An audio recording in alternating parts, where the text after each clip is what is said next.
It was a Monday morning, ordinary like any other. I arrived at the office at 7:45 a.m., about half an hour earlier than everyone else, as usual. I brewed some coffee, checked my emails, and opened a few system files for routine updates. At 8:17, Cheryl from HR knocked on my door. She said only one thing. "Ethan, Marcus, the director, wants to see you." I didn't ask why. I simply stood up, nodded, and followed her down the hallway. When the meeting room door swung open, Marcus was already there. His eyes avoided mine. Cheryl quietly closed the door behind me. I knew what was coming before anyone said a word. "We have to eliminate your position," Marcus said. His voice was steady, neither high nor low. "Organizational efficiency. Restructuring. You get it." I didn't respond. I just nodded. A short nod. Not too fast, not too slow. I didn't ask why. I didn't beg. I've lived long enough to know that some decisions aren't made for reasons. They're simply choices made by those in power. I left that room without another word. No handshake, no thank you. Just a quiet goodbye, like someone had slammed a door behind me.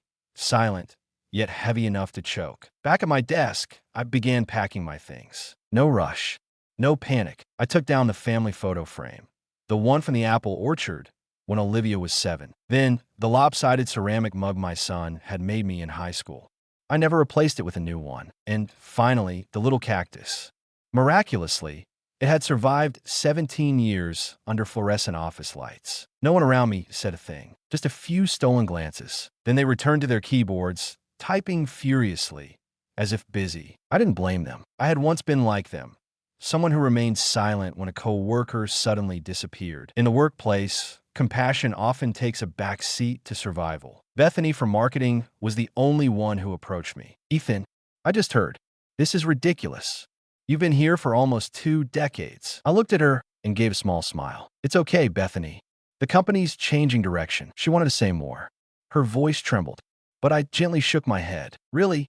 I'm fine." I wasn't fine, but I didn't want anyone to see me break. When I walked out of the building, Marcus was standing at the third-floor glass window, looking down. No nod from afar, no wave goodbye, just a supervisory stare, as if making sure I was truly gone. They thought I would forget everything the moment I handed back my badge, that I was just an old engineer, no longer suited for their youthful strategies, that I would quietly vanish, no trouble to anyone. They didn't know. I was the one who had built the backbone of the system they were running. I was there when the company occupied just a tiny 2-floor office, when Olivia was starting kindergarten, and Lena, my wife, was still working night shifts at the hospital. I turned down offers from larger firms because I believed loyalty still meant something. I stayed through the first CEO's resignation, through the second CEO's financial investigation, and through the third CEO, young, credentialed, and full of innovative vision, who brought in Marcus to restructure. I was never good at politics. I didn't linger in hallways for casual chats. I just worked,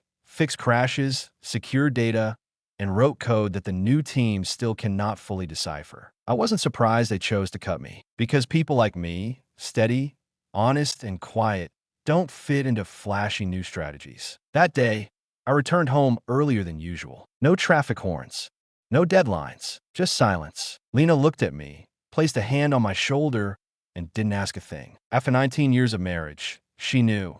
Sometimes, the best response is to stay silent and stay close. I didn't know what would happen next. I didn't have a clear plan, but I knew one thing. I had done nothing wrong. And I didn't leave empty-handed, because what they had forgotten was the man they quietly dismissed knew every corner of the system they were trying to hide. And that's when the game began. It didn't start the day I was fired. It had started long before. I just hadn't put all the pieces together yet. But I remember the first feeling, like I was slowly being edged out of the very room I had helped build. About 6 months earlier, I began noticing subtle changes. At every team meeting, my access to documents became restricted. Strategy, meeting invitations stopped arriving. Projects I used to lead were reassigned to a new, younger team, not unskilled, but inexperienced. I didn't react. I just observed. One day, during a routine system scan, a task no one else bothered with, I spotted an odd string of transactions. A new vendor had appeared in the financial system, Summit Nexus LLC. The name didn't raise alarms.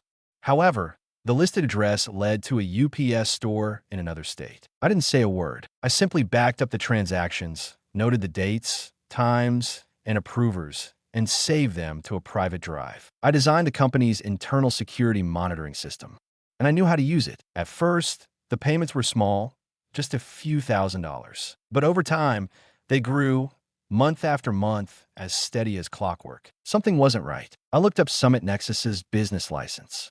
The owner, Lucas Crawford. The name stopped me cold. Our CFO was Neil Crawford. I didn't need more evidence to understand what was happening. I sat up straight. It wasn't quite anger. It felt more like something cold and clear running down my spine. I had been the company's fixer for nearly 2 decades. When systems crashed, when data vanished, when we were hacked, I was the one they called at 2 a.m. And I never complained. I used to think, live decently, do what's right, stay loyal, and you won't be cast aside. Now I see.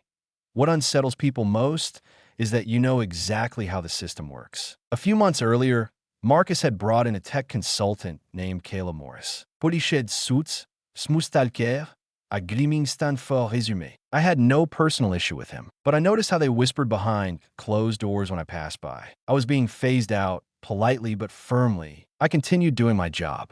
But every day, I felt like I was fading. People still said, "Good morning."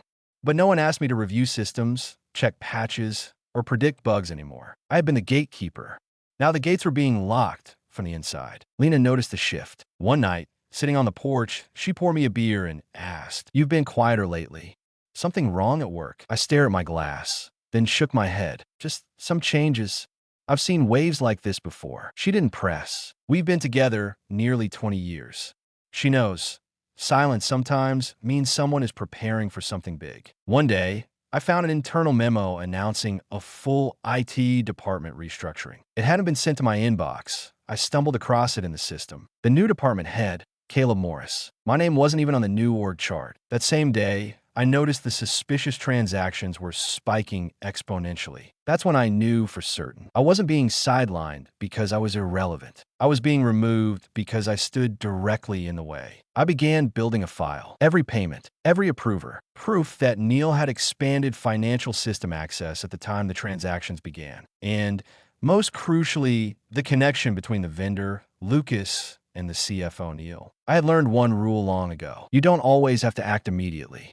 Sometimes the smartest move is waiting until the other side gets overconfident. I could have gone to the board early. I could have leaked the information, but I didn't rush because I understood the most effective strike lands at the perfect moment. They thought I would leave quietly. They assumed I was just an old engineer, clueless about finance. They didn't realize, while they were busy polishing the numbers, I was mapping out the truth. The day after I left the company, I woke up at 6:45 a.m., a habit I couldn't turn off. No system emails. Number 8 a.m. meetings. No urgent IT alerts. Just the quiet click of the kettle boiling and the smell of the coffee Lena had brewed. She placed a mug on the table and gently touched my shoulder. "What's the plan today?" she asked. I smiled but didn't answer because, truthfully, I wasn't thinking about a new job just yet. I had something more important.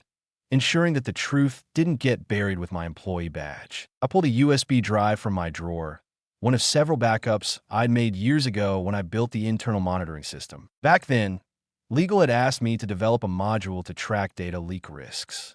I told them that for it to function properly, we need offline records stored outside the core system. They approved the request. They forgot. I didn't. I sat in my home office, sunlight pouring onto the old wooden desk where I had once taught Olivia basic Python in 9th grade. I opened the files, every transaction to Summit Nexus, every instance in which Neil granted elevated access, every software modernization cost that Caleb had signed off on. I organized everything, compiled a clean, clear, complete report. Then I paused. Before hitting send, I asked myself, to whom should I send it? The board?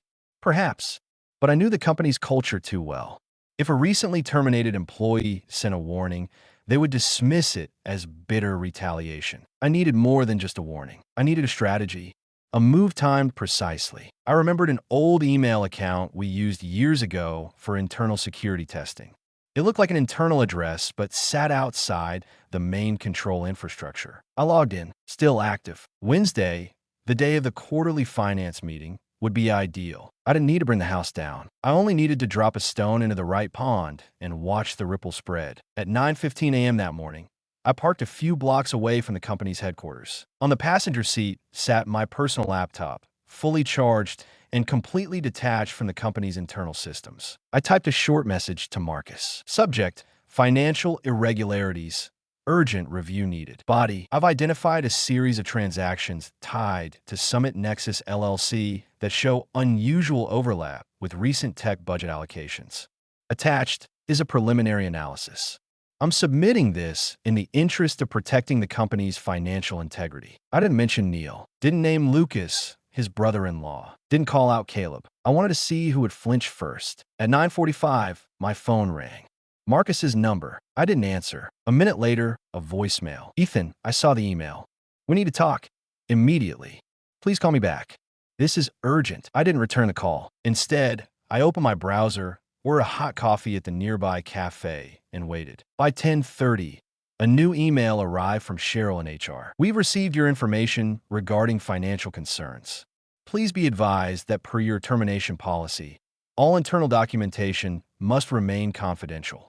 Further contact with company personnel may result in legal consequences. A threat. However, I had never signed a confidentiality agreement when I left. They were rattled, sloppy, showing their hand too soon. That afternoon, I visited the bank. I opened a safe deposit box and stored an old hard drive containing logs from as far back as 2019. It held system access records, approval timestamps, Neil's requests for elevated permissions, an email from Caleb to Marcus discussing technical accommodations to filter accounting data into a parallel environment. I didn't need to explain the implications. Anyone with basic security knowledge would understand.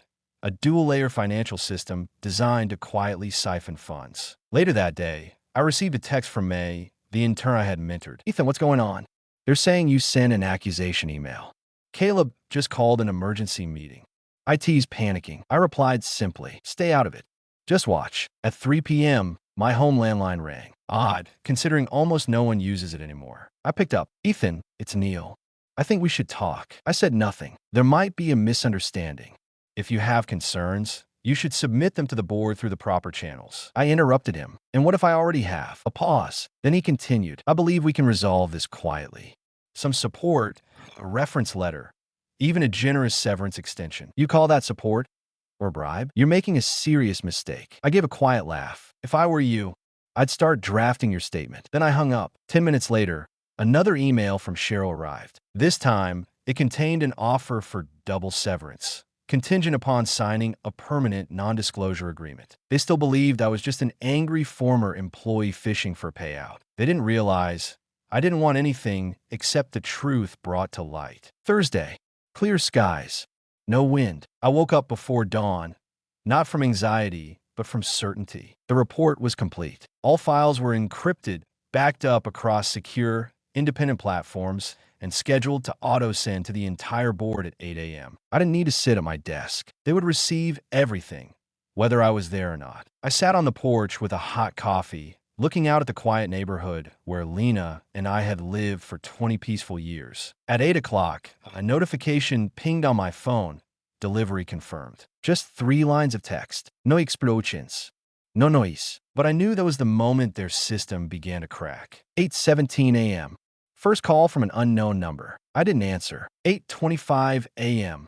A text from Maya. Ethan, the boardroom's a mess this morning. They say your email went to the entire board. Marcus looks pale. Neil's nowhere. What's happening? I didn't reply. She just needed to stay clear. Watch. Learn. 9 a.m. The finance committee's emergency meeting began. I picture them in that glass-walled room, flipping through a report filled with details of every payment from the financial system to Summit Nexus, the link between Neil and Lucas, the vendor's owner, Caleb's digital signatures on technical deployment expenses, and Marcus's budget approvals, none of which went through audit. No questions, just facts, data, structured and time-stamped, enough to cause panic for anyone paying attention. 9:32 a.m. Another message from Maya. Ethan, the police are here. Neil and Marcus were just pulled from the meeting separately. Caleb's just sitting there, silent. Cheryl's crying. I closed my eyes, not in celebration, but in relief, because I knew everything I needed to do. I had done. 9:45 a.m. My phone rang again. This time, the company's internal landline. I answered, "Mr. Grant, this is Patricia Graves, legal counsel for the board. We'd like to invite you to headquarters to discuss the materials you provided." I replied calmly, "I believe everything that needs to be said is already in the report. We'll need further verification. This is a serious matter." I agree, which is why all the data is backed up and secured. If anything happens to me or to my wife, copies go directly to the SEC, the IRS, and 3 major news outlets. Several seconds of silence followed. "We understand." 11:05 a.m. A message came from someone I hadn't expected, Diana Truong, a board member. "Ethan, I've reviewed your full report. Thank you for not staying silent. I'm calling for a special board session this afternoon." I had worked with Diana a decade earlier during the development of internal security infrastructure. She wasn't loud, but she always read everything, especially the fine print others ignored. And I knew, if Diana was involved, this wouldn't be buried. That afternoon, I received a formal invitation from a board. They were asking me to return as Chief Information Security Officer, reporting directly to them. No middlemen, no Marcus. I didn't reply right away. I remember the day I had been escorted out. No footaway, not even a handshake. I wasn't sure I wanted to walk back in simply because they now needed me in a crisis. That night, I told Lena everything, from beginning to end. She listened without interrupting, holding my hand the entire time. When I finished, she asked softly, "So, do you want to go back?" I looked at her, then out the window. The night didn't feel dark. It felt clean. What scared me wasn't leaving the system. What scared me was watching a system crumble while good people stayed quiet.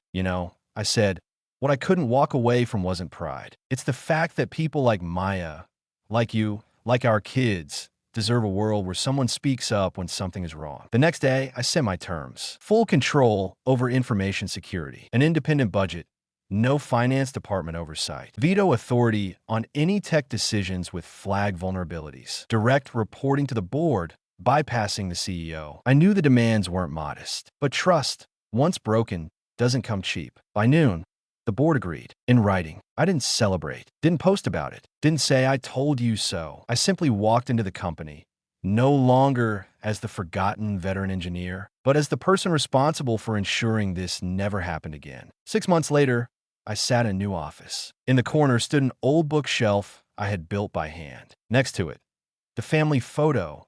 Olivia had just finished her master's, and Lena still reminded me to eat lunch at noon. Through the window, I looked out at the city skyline, a view I used to glimpse only from the tech floor. Now, I sat as Chief Information Security Officer, a role that hadn't existed before, a role created because of what I uncovered, and because I didn't stay silent. I never thought I would return, but sometimes to repair a broken bridge, you must go back to the place where it first cracked. Neil, the former CFO, pleaded guilty. He was charged with multiple counts, from embezzlement to abuse of authority. Marcus denied everything, but emails, digital signatures, and audit trails speak louder than denials. The board suspended him following the special session. Caleb, the consultant, tried hiding behind legal walls, but even outsiders leave footprints inside. I didn't track every trial, didn't read every headline. I didn't need a verdict to know I had done the right thing. Because to me, success wasn't revenge. It was this,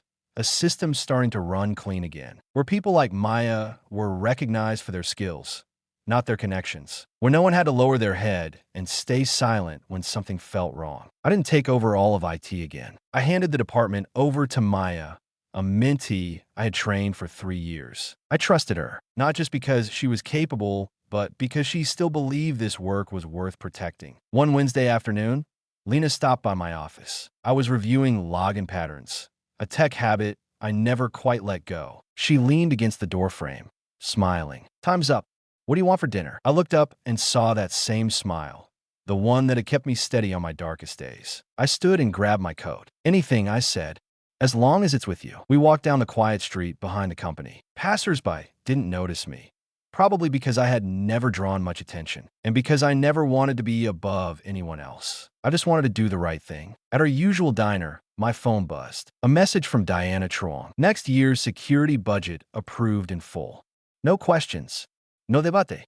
9-0. I set the phone down and didn't reply immediately. Just stared out the window, watching the sunlight stretch across the sidewalk. "Good news," Lena asked. I nodded and smiled. For the first time in a long while, they didn't ask if I was sure. I thought about it throughout dinner. About how, after everything, the thing that made me feel whole wasn't toppling anyone. It wasn't getting even with the people who pushed me out. It was coming back, fixing what was broken, and making sure it wouldn't collapse on someone else. That night, I posted one quiet line to my nearly empty LinkedIn page. Don't rush to burn bridges. Let them fall under the weight of greed. And if you must, rebuild them stronger. No hashtags, no photos. By morning, dozens of messages poured in. From old colleagues, from new employees I'd never met, even from rival firms, with offers I now had the freedom to decline. On Monday morning, I walked into the company I had once been pushed out of. This time, I didn't need to prove anything. I was no longer the old engineer